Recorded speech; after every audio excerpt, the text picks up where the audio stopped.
Welcome to the intersection of technology, cybersecurity, and society.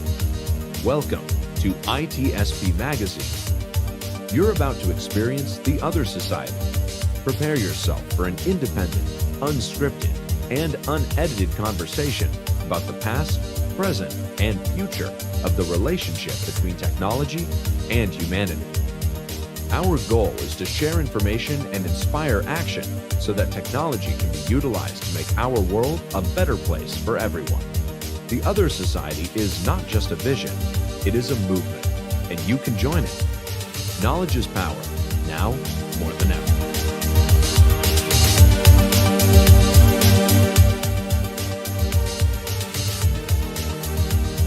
Marco. Sean. I'm feeling like an artificial elf. Right?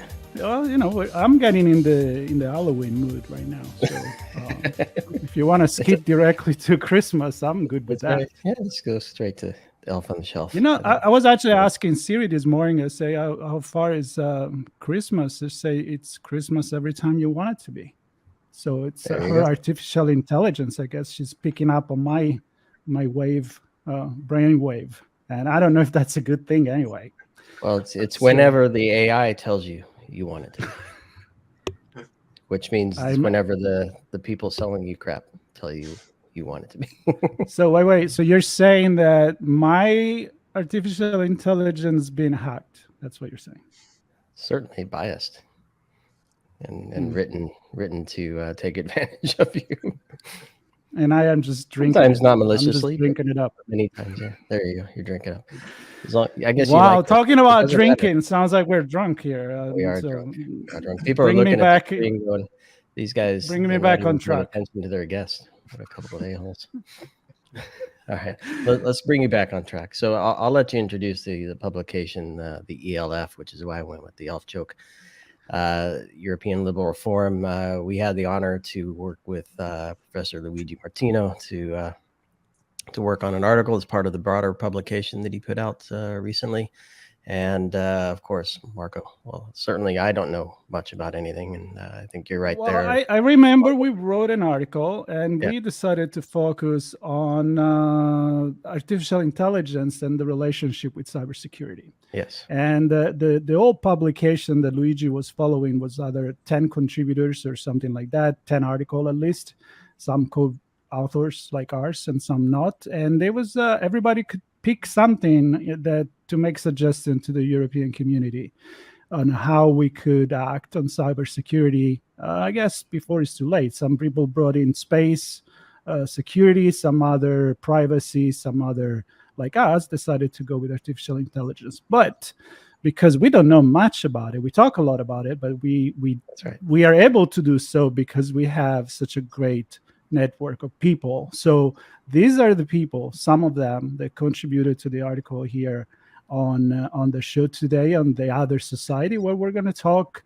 loosely about that article. So I would say the topic is artificial intelligence and cybersecurity. How can they go together? How they should go together? And Sean, I'll let you introduce our guest. And one has to go really quick. So, I know.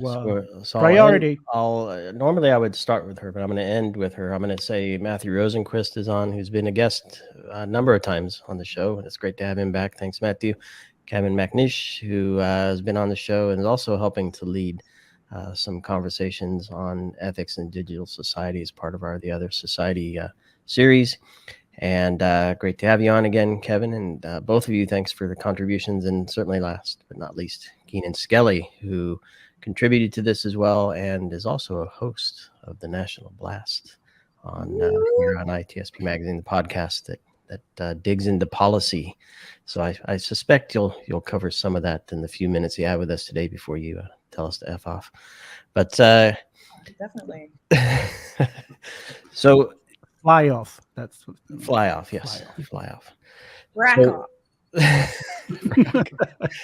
I want to quickly. I mean, because you do a lot in the area of AI and XR, and it's hard to decouple these things, right? There's data driving all this stuff and algorithms and certainly policy for what's appropriate from from a privacy perspective, and how do we protect people's information, and it's all interconnected.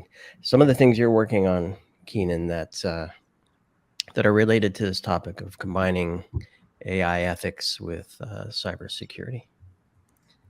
Yeah, all of them, basically. I mean, aren't we all in that kind of space now? Yeah, but you have a couple, maybe not Yeah. an arm's long list here, but maybe a few of the things you're involved with, so people can find you. So I think that, of course, there's the show on ITSP, the National Blast, which I definitely talk a lot about policy and legislation specifically for cybersecurity.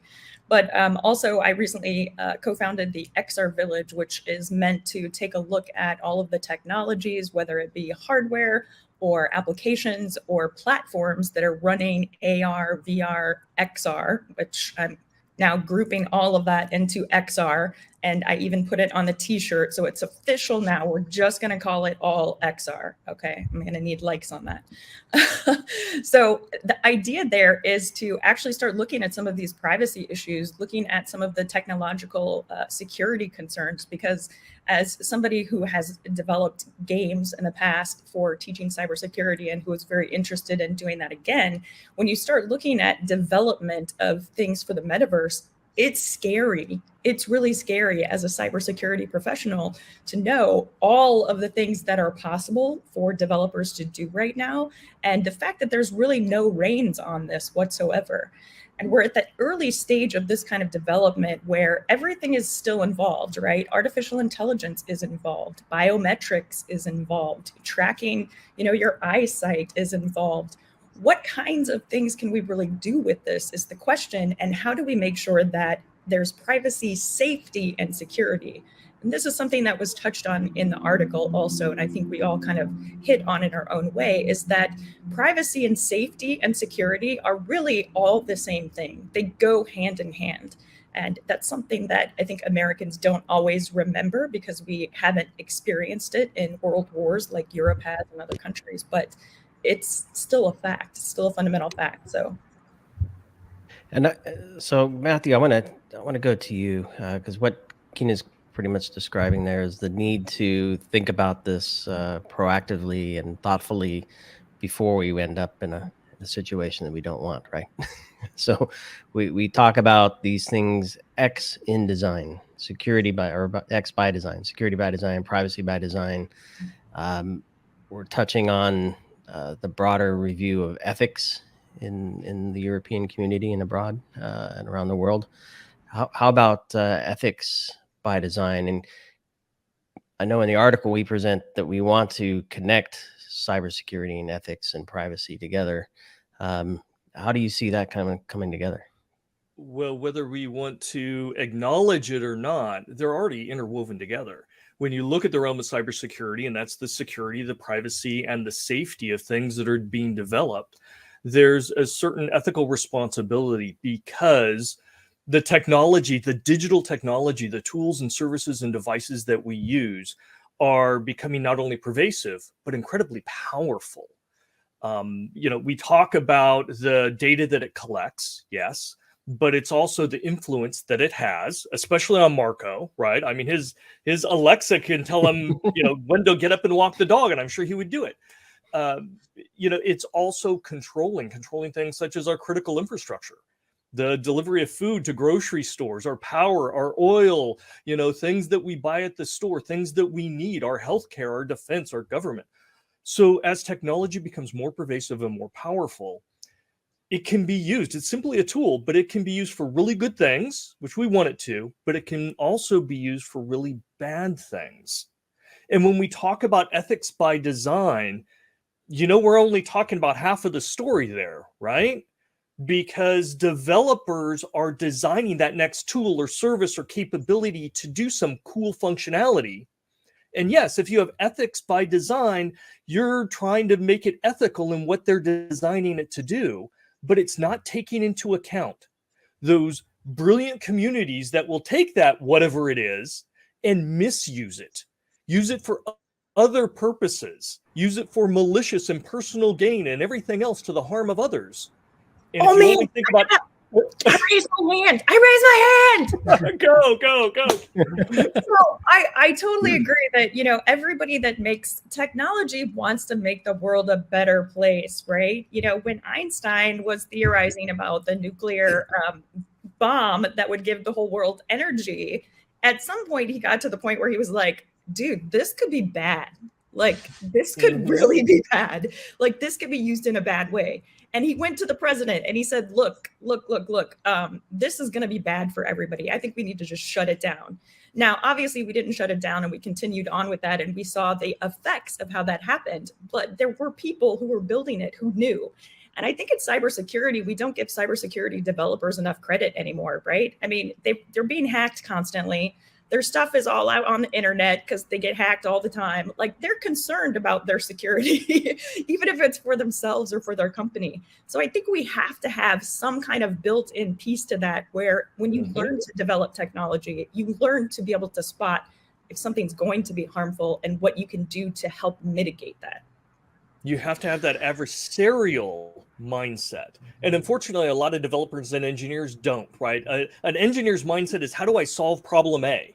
How do I get from one side of the canyon to the other? It's not, how do I use that to do something really, really bad? And that's that adversarial perspective that we need to get more entrenched. And that's where things like safety and privacy and security and digital ethics, that's where that begins to blossom. Because it's those actors that are looking to do bad things, that's where you start building those guardrails of safety and privacy and ethics and everything to corral them. I would challenge that's where you start, because I think you did say this earlier, Matthew. You did that. Ethics by design is really important in the first place before you start looking at intended and unintended consequences. So I think it's really crucial while you're designing the apps, while you're designing the software, whatever in the process, to be asking the questions that designers typically don't ask, because they've not been trained to. They've not been trained to think in those ways. And I think it's a major challenge that that just isn't in the mindset. As you say, it's a matter of coming in, seeing a problem, solving the problem. But that problem is defined in very, very narrow focus. What's needed, I think, is to broaden the focus out about what makes a good product. So a good product isn't simply a product which does what is nominally required of it. A good car isn't simply a car that gets you from A to B. It's a car that gets you from A to B safely. It's a car that gets you from A to B without driving onto the sidewalk and killing people. And you need to be thinking about all of those issues while you're in the design process. But absolutely, part of it needs to be, what are going to be the unintended consequences of this, even when it's used deliberately, let alone when it's used maliciously. She's going to burst over here. I know. Hands up. Hands up. Hello. Hands up. I have to jump. But I wanted to say in my closing, argument here is that's why every single product team in the world should hire hackers, hire gamers, hire those two things, and maybe a lawyer to make sure that you don't go to jail because of either of them. And an ethicist. And security to watch the hackers. Yes. This is how we think. We look at things and say, okay, how do I break this? How do I make it do this? Oh, it has this protocol. I could totally use that to go in here. That's why the world needs hackers. That's why the world needs gamers, and unfortunately also lawyers. And don't forget to add somebody that tells you what you're doing may be a little bad. So you want an ethicist there as well. Yeah. All right, Keenan, listen. We know, yes. we know you have to go. So when you do, you're promising you're coming back to follow more in this conversation. Cool. Thank you for stopping by. We appreciate that. All right, bye everyone. Yeah, Kevin, I want to go back to you because it's kind of like connecting to other conversation we actually recently had. And I'm like, I like to be sarcastic somewhat, but I wonder, are human design, do they have human the ethic by design in our brain? Because you would think it would be normal. You're designing something as an architect, as an engineer, as a developer.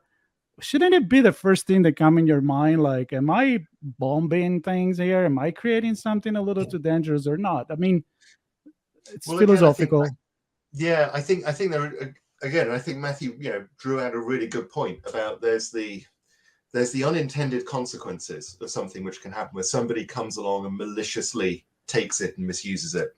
But there's also the stuff where you're just simply not thinking along the right lines that can protect people along the way. If I give you an example about playgrounds, right?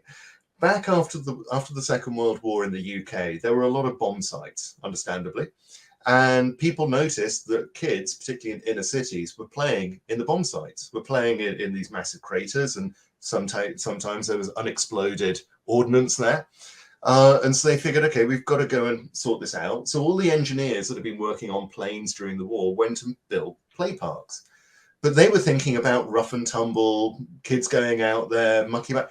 Safety wasn't a concern, or at least if it was a very minor concern. It wasn't high up on the agenda.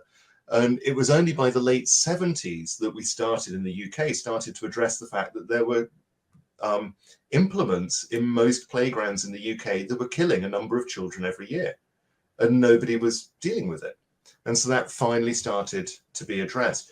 The development of the automobile, very, very similar. Originally, cars were developed with a fairly basic approach. And it's only with time that safety belts and side impact protection and bumpers and things like that were all added to the car.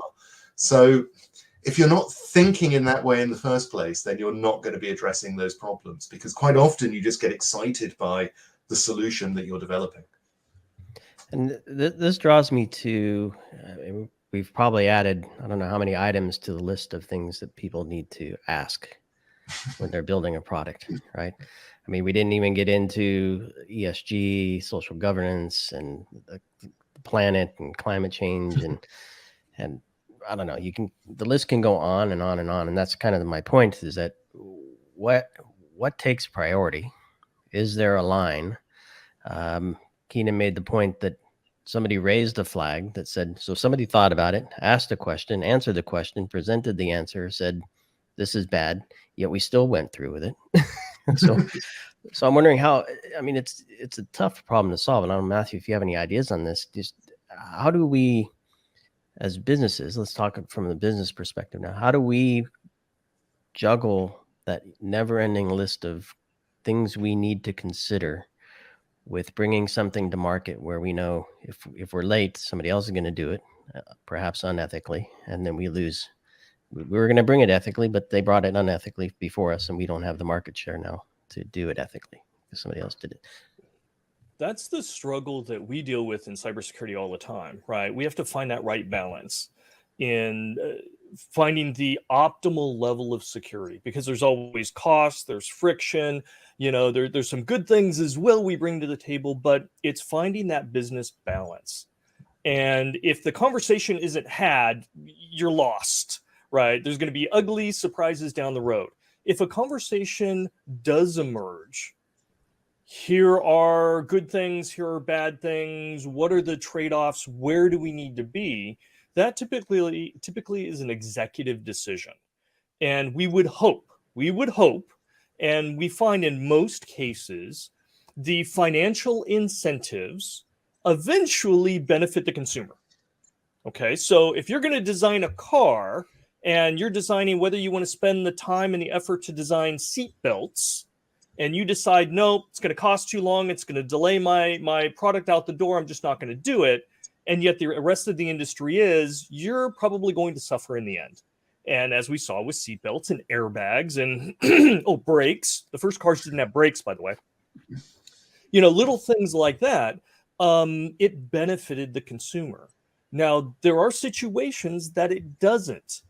Privacy, for example. We saw when it came to digital privacy, there really wasn't a financial incentive that was good enough to keep companies from harvesting data, hiding it, telling people or just not telling people when they lost it, things of that sort. And it actually required regulation to come in, to mandate, to offset the financial incentives that were just absent. So we've got lots of situations, but as Kevin talked about, you have to have the conversation first. If you're not even having the right people in the room that can make the decision and follow through on it, then it doesn't matter. And I'll tell you, you could have the greatest open-minded engineers in the world and that want to talk about security. But if their management and their executive management say, no, don't worry about that. We'll take care of security after we release it. We're not going to fund it. We don't want you to meet with security. We don't want to have the conversation. It's a waste of time. We have to get it to market. That's the most important thing. Bolt on security afterwards. Oh, sure, we'll take care of that. It doesn't matter how forward-thinking the engineers are. You're not going to get in there, right? Good things are not going to happen. So we have to have good developers that are open-minded. We have to have supporting management. And hopefully, we've got an economic system of consumers that will prioritize it with their wallets, right? Their pocketbooks, so that the financial incentives align to do the right things. I find very difficult, sorry, just to jump in, the consumer are going to be the one making the decision at the beginning, simply because I'm not sure they understand where we're going, especially bringing it back to artificial intelligence. It's become like this buzzword, is everywhere in every product, especially in cybersecurity. We make fun of that all the time.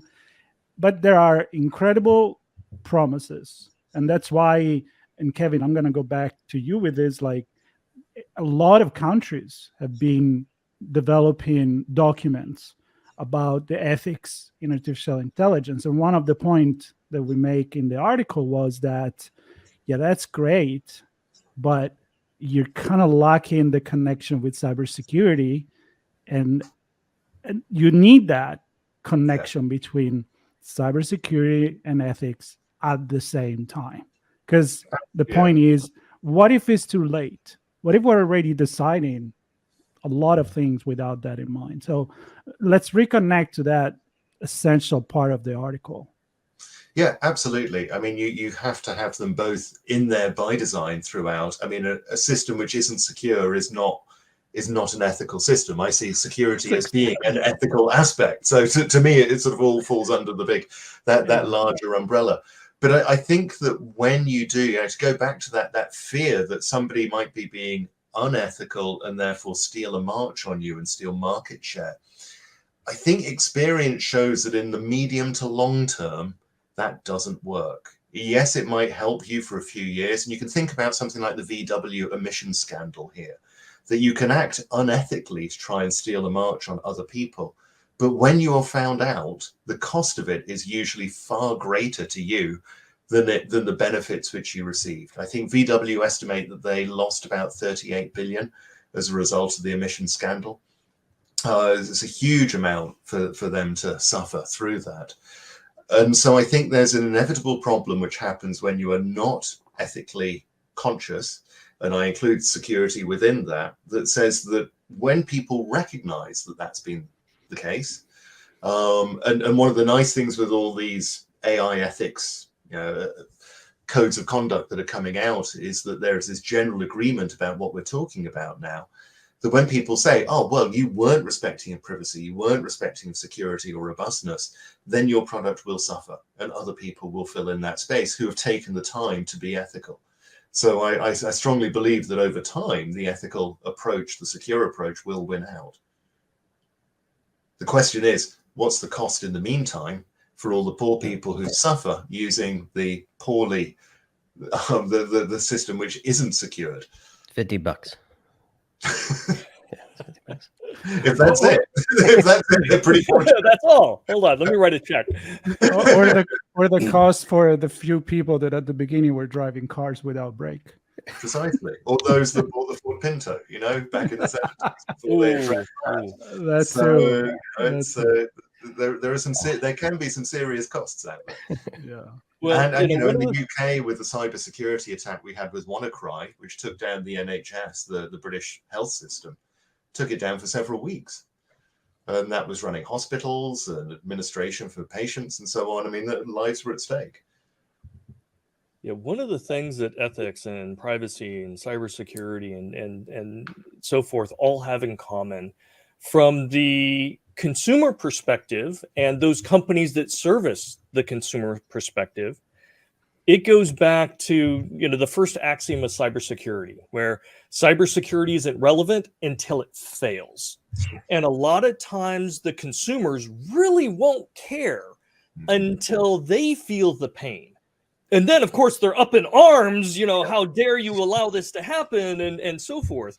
But it tends not to be relevant. And social media is probably the best example that we have.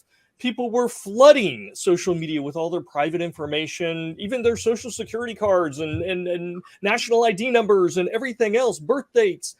And it really didn't matter to them all that much until the ones started getting victimized. And the ones that were getting victimized, their credit cards stolen, their identities stolen, loans were being created in their names, all these kinds of things.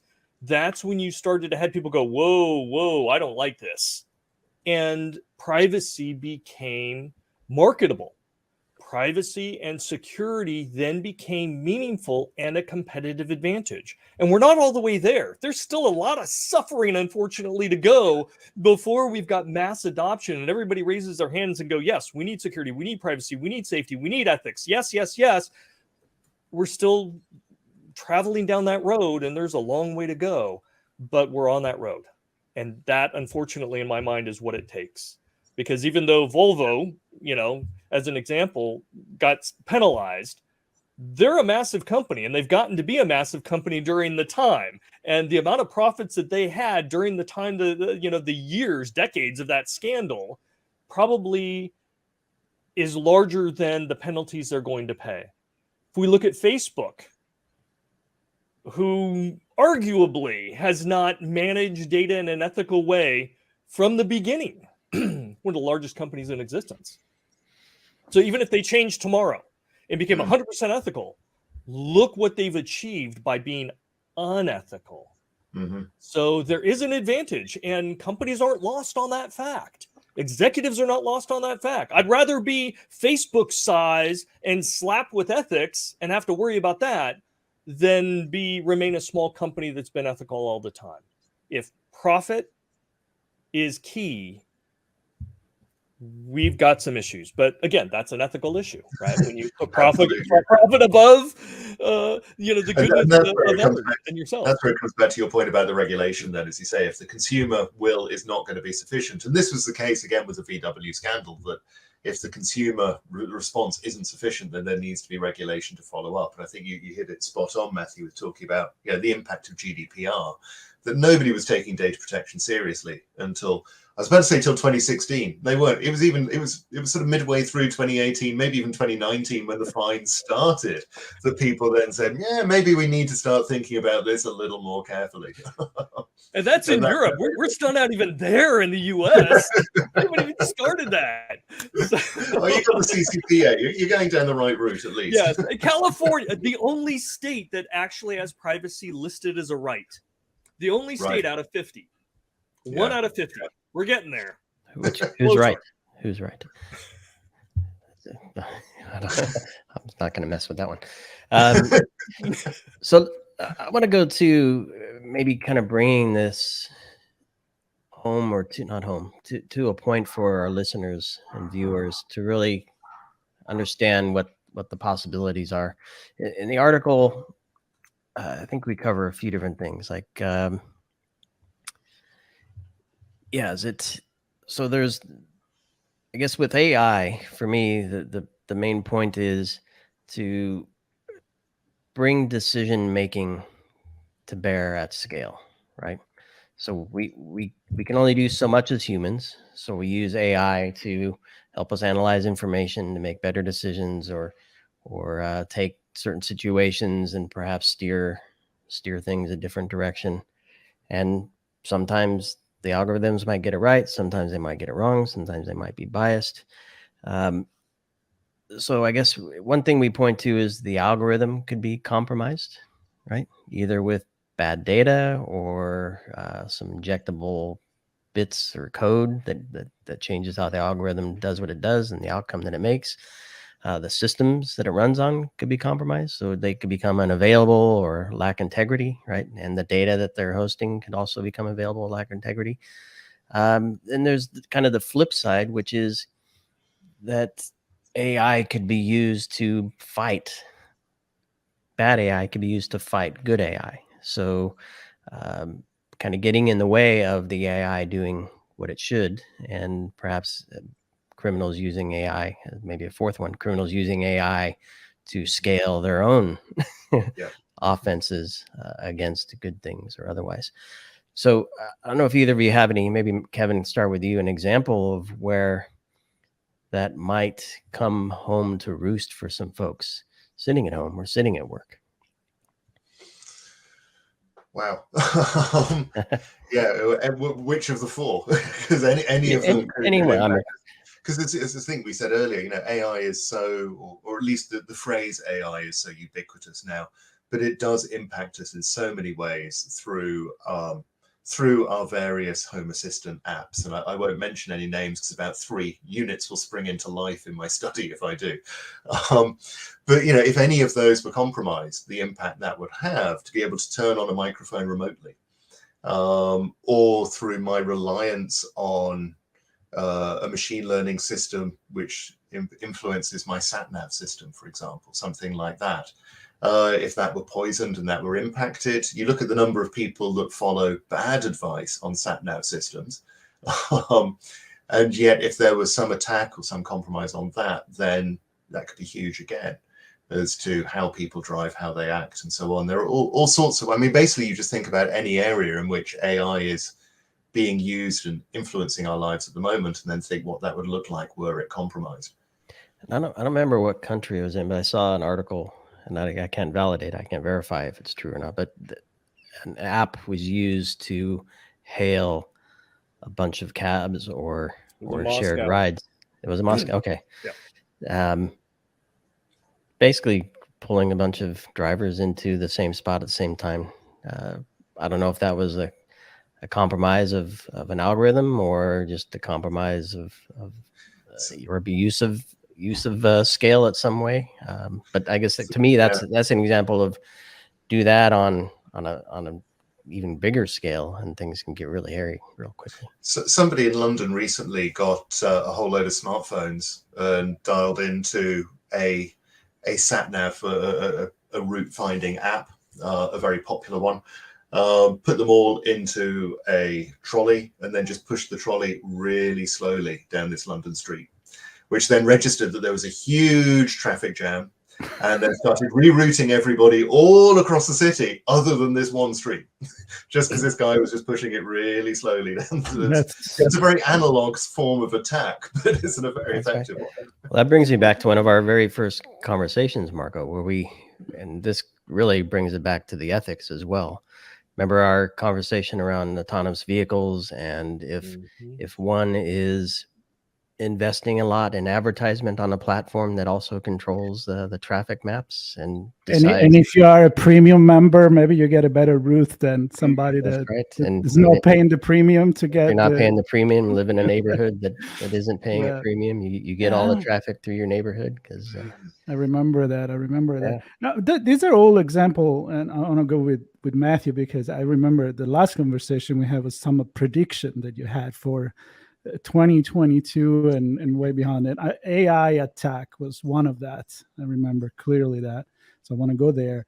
But the point I want to make is the scale of risk that we have with artificial intelligence. It may not be, many people think artificial intelligence, think like, the Terminator, the robot that is going to invade us and rebel to our system and so forth. But the truth is that they're a lot more sneaky, and it's a scale risk, right? Matthew, I remember you were talking about an attack that can be multiplied to infinite, and therefore being a number game, it'll be successful. So tell us about that part there. Well, we're talking about fairly benign attacks, and it really comes down to how much we use and where we use AI. AI is used to determine, nowadays whether you're going to get a loan or a credit card, or what percentage you're going to pay on a credit card, whether you're going to buy a house. We're using AI now to determine what candidates out of the candidate pool will actually get interviews, right? Who's going to be in there? Things like that. That can be pretty impactful for an individual or a community even. You talked about, manipulating the traffic maps. And we've actually seen communities who don't like traffic coming through their neighborhood modify that data to where cars are rerouted around their neighborhood and they don't have to worry. They can let their kids play. Okay, that's not too harmful per se. It may be inconvenient for some drivers, but not too bad. But on the other end of the scale, when we look at autonomous vehicles, cars, buses, planes, trains, ships, and if I can scale an attack for every Tesla or every AI controlled Volvo or Volkswagen, right? And a lot of these cars are now being controlled or have controls in them. I can hack them. Yeah. Maybe I can take 10 Teslas and at 2 o'clock on a Thursday afternoon in rush hour, I accelerate them and turn them into oncoming traffic. If I can do it for 10, I can do it for 100. If I can do it for 100, I could probably hit an entire city. If I hit an entire city, I can probably hit an entire region. And if I can hit an entire region, let's shoot for the world. Well, wait a second. When you've got planes becoming big lawn darts at the end of fields, when you've got ships crashing into each other at high seas when they shouldn't, right? When you've got trains hitting into each other, cars crashing, wait a second, right? That's not benign anymore. That's not an inconvenience. And yet, the benefits of AI allow us to be more efficient and effective in the transportation sector, also the energy sector and food distribution sector, and the way farmers are plowing their fields, and the way medicine companies are creating and manufacturing drugs. Now we start looking at the compounding risks in every aspect of our life. Not just whether you're going to get that loaner job, not whether you're going to be redirected around a neighborhood that wants more privacy. But these are tipping point ideas that can cause life safety. You, your family, your neighborhood, your society, maybe your country, right? That's when the escalation begins to occur. And we want to address it before those really, really bad things happen. But I guarantee you, each one of those things, as horrific as it sounds, is power. And there are many people out there that seek power. So they will be pursued. It is human nature that they will be pursued. So I don't mean to be a downer or anything, but we have to look at the entire. Not at all. No, not at all. I'm a happy guy. I'm a happy upbeat guy. So I advocate look at all of the risks. Let's not focus on only the super bad ones. There are a whole bunch of benign ones too that play in. But let's look at the entire spectrum, because what we have to do is, we talked about before, we have to find that optimal risk that we're okay with, based on the costs and the benefits and the friction and the security and all of that. We find the right target, and it may be moving, right? But we find the right target, and that's what we pursue. But in order to do that, we have to do what Kevin said. We have to have the conversations. We have to have paranoid people like me in there to say what's really bad, as well as other people to give the entire spectrum. And let's have that open conversation. Let's talk about what's right and what we need to do for everyone. Yeah, I like that. And I'm going to put the spot on Kevin here. Hopefully not too difficult for you. Not necessarily the answer to the big problem, but how do we have those conversations? I guess is really where I really want to go, because we tend to compartmentalize things. So if we're asking questions around ethics, then there's a team of ethicists and people interested in that. They come together and they talk about it and they present something. Then there's cybersecurity, which may or may not be separate from risk, right? Which may or may not be separate from privacy, which may or may not be separate from R&D and the business value we're going to create and the markets we're going to penetrate and grow in. So my question is how, because the whole point of this article is, if you're talking about ethics, you should also be talking about cybersecurity specifically. That's what we're presenting in this article. How do we change, assuming businesses are talking about ethics, how do we change that conversation to include cybersecurity? Does it come together at the point of risk? Is that a common common term or viewpoint that folks can look at between the two? Or I don't know, how do we bring them together in a meaningful way? I think risk is certainly a good starting point. And as Matthew was saying, thinking about risk tolerance thresholds, how much risk are you prepared to experience? How much risk are you prepared to put up with, whether that's financial or whether that's in terms of life? If you're a government running a public transportation network or something like that, at some point you have to have the cutoff. And I think the question is, what are the elements that go into that risk matrix? Is it just money? Or is it just money and safety? Or is it money, safety, privacy? And then you can sort of add out from that, add those ethical questions into that. But I think the broader question that you were getting at there, Sean, is that question of how do we get everybody to that table? How do we have that conversation without this sort of siloed approach where we have the experts in their own respective fields?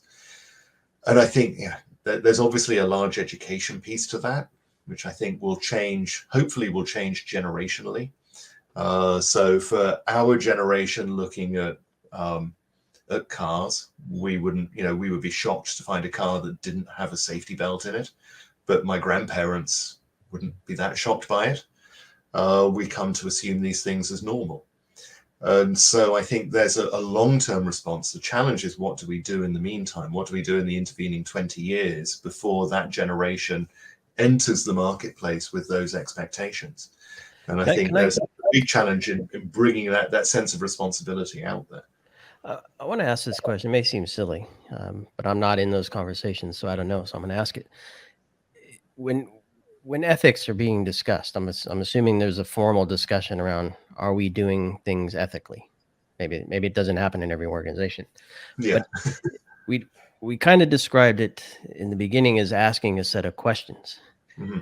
And I'm wondering, is that really the case? Or is it presented and discussed as here's what we want? So a definition of the line we want to hold and achieve, which then the counter to that is, how do we ensure that we meet or stay on the other side of that line or hit that point? Is it more like that, or is it really both sides saying things can get really crazy, and both entities kind of looking at how to hold the line? Well, I think there's a very clear, a starting point is always going to be, this is where we're going, this is what we want. And then for those companies that are having the conversation, it then raises, how do we do this ethically? How do we do this correctly?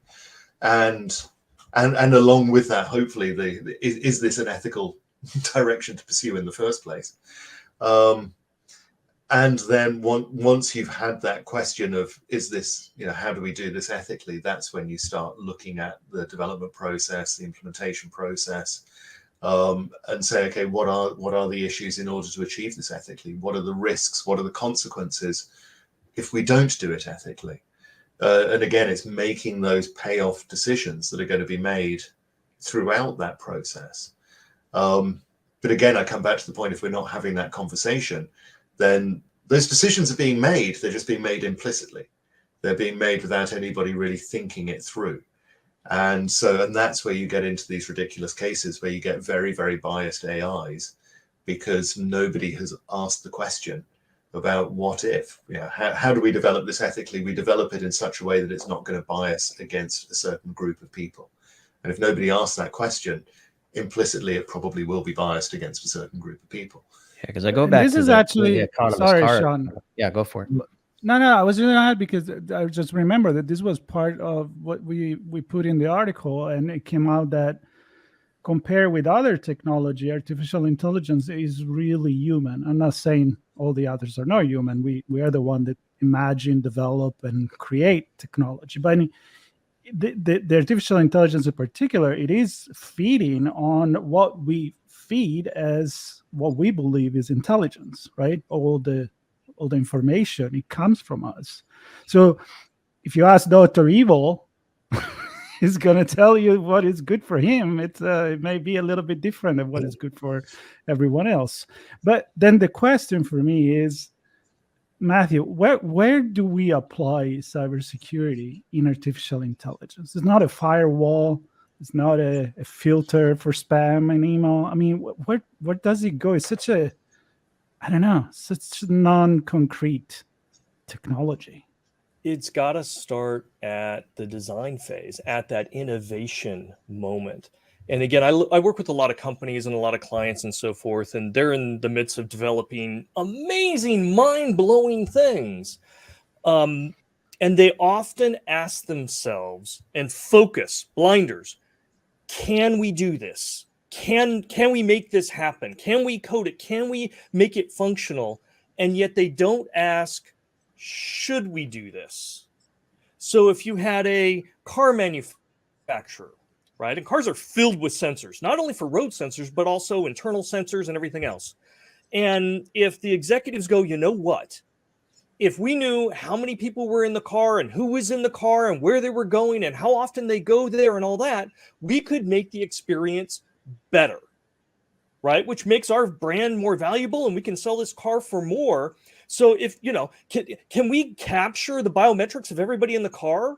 Can we track every time it goes somewhere and how often it's at McDonald's and how often it's at this shopping center and which parking spot they like to go most? And, you start gathering all this. Well, yeah, we could do that. We could do that. Great. We could make the interface better. We could customize it whenever somebody gets in a car. We could sell it to ad companies for McDonald's as they drive by or are making that route. Send them coupons. Our customers love coupons, right? But we're going to harvest all this data and we're going to sell it. Okay, it's technically possible. The engineers will go, yes, we can do that. But you need somebody in the room to go, great, should we do that? Are you going to be tracking when people go visit their mistress and wives are going to be looking at this? Are you going to be tracking biometrics of children and tracking all sorts of different things, right? Are you going to be basing decisions based on race or religion? What church does it pull up to, right? What country are they from? Are there immigrants in the car? You know what? I think there's some government agencies that would really like to know if there's immigrants in cars. Well, okay, time out. Well, yeah, we just wanted to make our vehicle a better experience. Yes, you did. But now you have to ask. We need to pull in the other aspects to say, is this really what should happen? Wow, I got you guys all quiet. No. I know Sean wants to get in. That doesn't happen very often. Sean and Marco, come on. No. I got something. I got something here in my sleeves. Now, your answer for being a technologist and a cybersecurity expert, also, I know, a very deep thinking person, so that's why you're here with us. But your answer was all about ethics. It wasn't you answered to a question that I asked you about what do we do from a cybersecurity perspective, and you answered me with ethics, and I love that. It's all tied together. Yeah, no, I know. I love ethics. that. I talked about privacy, right? I talked about security, because even if you do this and go, oh, we'll just make it secure, nobody can steal that data. Well, yeah, probably not true, right? So if you are going to do this, let's lock the data down. Let's make sure it can't get stolen. You can't use it. We've got internal controls that marketing can't come in on a Tuesday night, grab the database and go sell it, right? I mean, there's got to be security around it. What about if somebody then modifies the transactions that's going back as you're tracking the car or feeding it into the GPS? You're going to drive them into a field, right? Okay. They want to go to McDonald's and suddenly they show up at Burger King. Well, I guess I'm here anyway. Sure. I mean, if Alexa told you, Marco, you don't want McDonald's today, you really want Burger King, guess what? Where Marco's going, right? His Alexa told him to do that. In and out. And that's where the car drove him, apparently. I think the thing is, Marco, is you just need to accept it's all about ethics. You can't escape it. I'm all about that.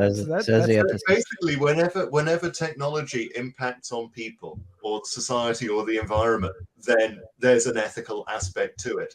And if technology doesn't impact on people, society, or the environment, what's it doing? You know, no, nobody would develop Nothing. It hasn't been turned on yet. so Should you we do can't it? avoid it. It's implicit to all technology and all technological development. And that's exactly the question about ethics: is just because we can do it, Matthew, should we? And that's where the ethics come in. Yeah. Sean, Well, come on. I had a bunch of different places I'm going to go, but I'm going to go here instead. I picked a different place. Burger King. Because we're getting in and out for me too. So,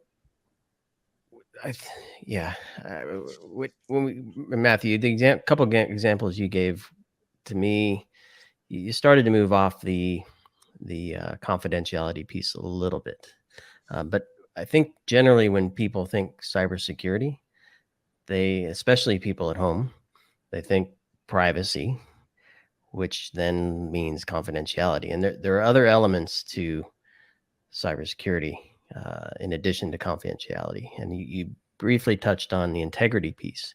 If a transaction is manipulated, or the data is manipulated, or if the algorithm is manipulated, that can impact positively or negatively the outcome of the decision the AI is driving, which could impact society.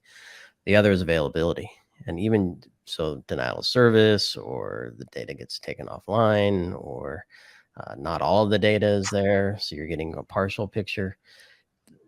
That aspect can also change things, which if you wrap those all together and things are making decisions for us, it boils down to trust for me. So how do we trust the systems that are being developed? Is because the engineers say, you trust me, right? So you trust my stuff. Are there ways to validate it? So the slightly different angle here. I don't know that we touched too much of it in the article, but just kind of what's the overarching or overview of auditing this stuff? Do we see any movement in that direction for, even if there are no policies or clear guidance or laws, do we have ways to validate or test the level of trust in these things? Is there enough visibility? There's not an easy way. There's always some type of test that can be done or derived, but typically it's at such a granular level that it's not like you, I, or a consumer can do it. At the consumer level, trust is best related towards brand, right? And some of the very smart companies out there are working that angle. Apple, for example, if you look at their ads, right, they're not talking performance of their chip or number of colors, or they've been talking about privacy. They've been talking about their ecosystem. Trust us with your data. We're going to protect it better than our competitors. And that non-traditional competitive advantage is helping them. So this is where it gets back into, are the financial incentives there? So it's a long road to get to that point. And one thing we haven't talked about is that investment by management of that company. Let's say that car company, again, thinking, can we do this?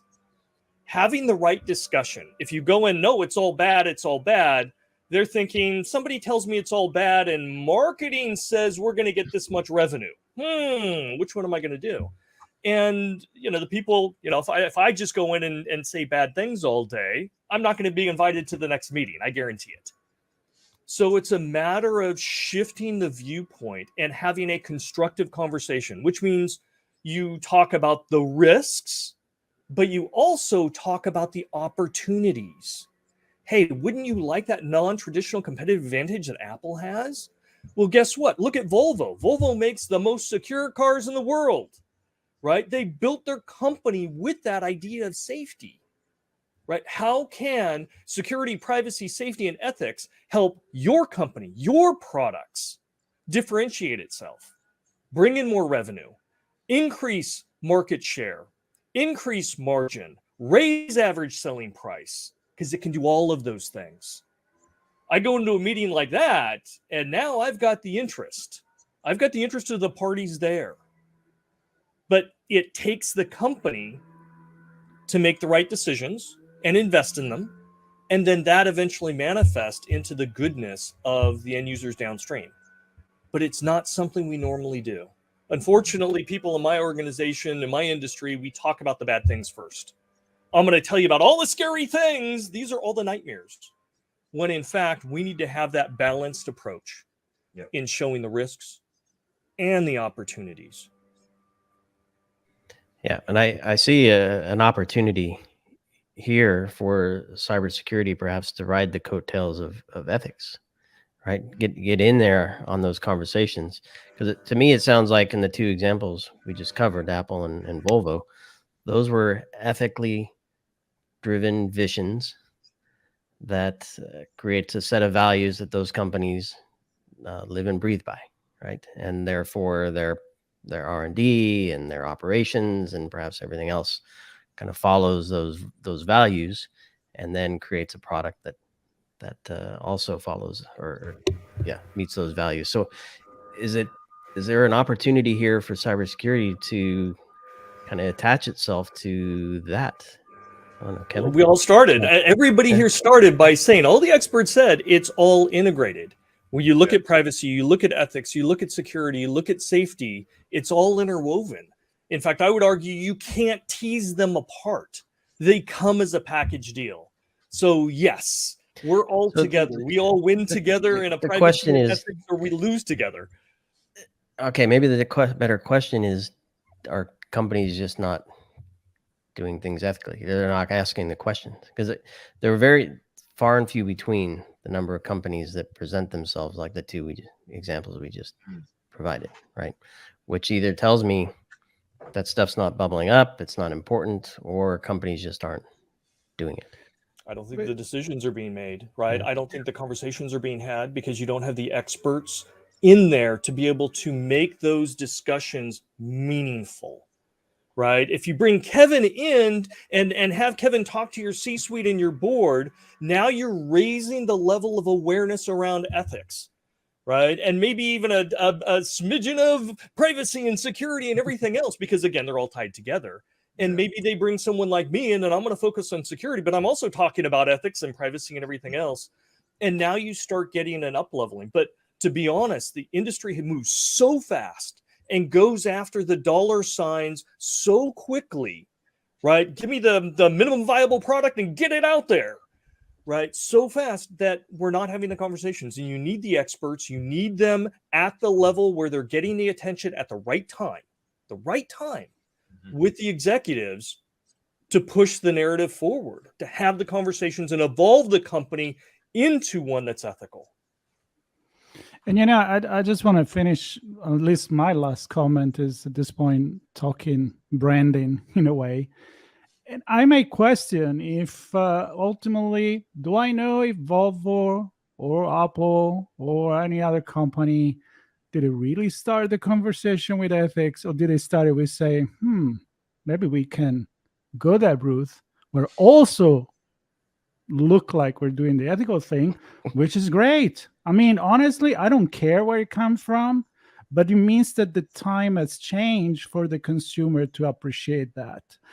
There's another company that just happened and has nothing to do with technology. Well, it's still technology, but they make clothing, sport. It's a Patagonia. Just a week ago in the news, the founder of Patagonia said, screw this, I'm going to open a foundation. I'm happy with what we're making, and all the money that we make on top of paying people is going to go to a foundation that is going to put money to the environment. And that company, let's be honest, has always been created because of a true inspiration for the environment. So in that case, it's true. But at the end of the day, look, if you're going to make first your business decision, but you're doing good for humanity, I'm okay with that. You got to make money. You got to pay the bills, right? So with artificial intelligence and ethics, I think the lesson is a little bit bigger than that, because I think it's allowing us to look inside ourselves. Because as we develop artificial intelligence, we look at who we are. I mean, why do we call it artificial intelligence anyway? Some people say it's not artificial and it's not intelligent. I heard those. But the point is, it's a way to look at who we are, our society, and I don't know, Kevin, really to use some common sense. Isn't ethics maybe common sense? Well, yeah, I mean, it's one which I have been asking my students for quite a long time as to why we would want to create artificial general intelligence. Right now, artificial specific or narrow artificial intelligence, fine, we've got that. It's already throwing up enough problems, let's put it that way, as we've been talking about. But also, as Matthew listed, some tremendous benefits that are coming down the line. But when I've challenged them and said, why do we want artificial general intelligence? Why do we want to have an AI that would be self-aware? When after all, the original meaning of the word robot meant slave.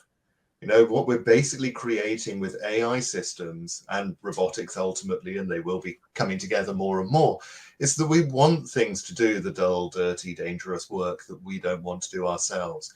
I don't want my Roomba to be self-aware.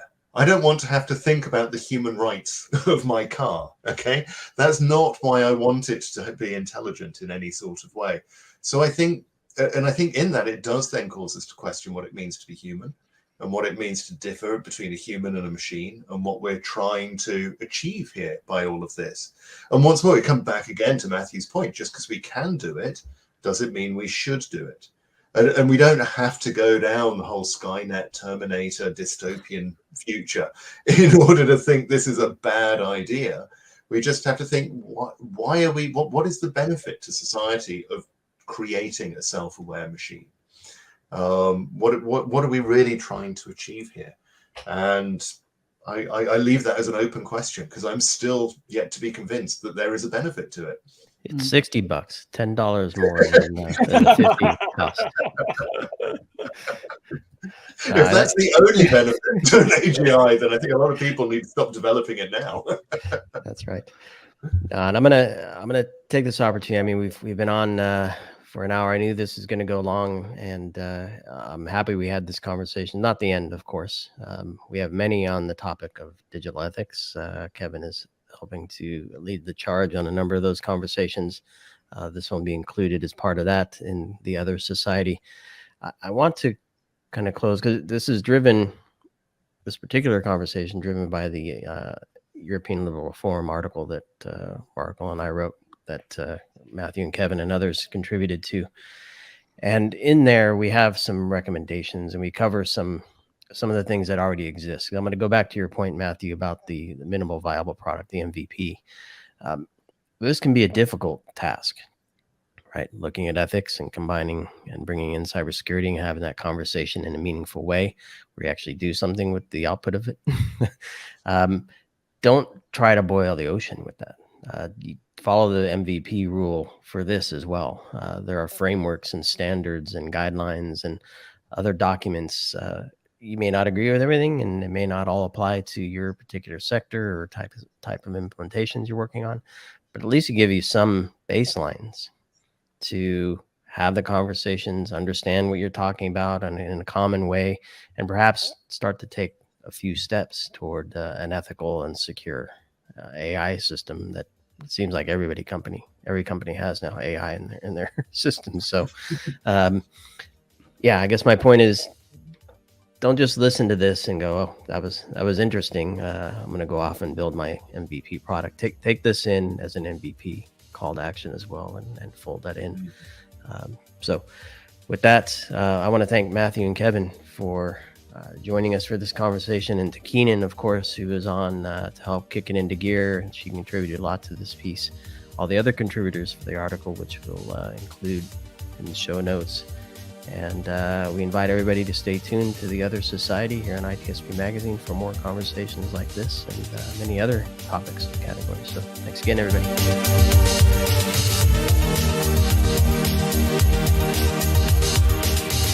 We hope you enjoyed this episode of The Other Society. If you learned something new and this discussion made you think, then share itspmagazine.com with your friends, family, and colleagues. If you represent a company and wish to associate your brand with our conversations, sponsor one or more of our podcast channels. We hope you will come back for more stories and follow us on our journey. You can always find us at the intersection of technology, cybersecurity, and society.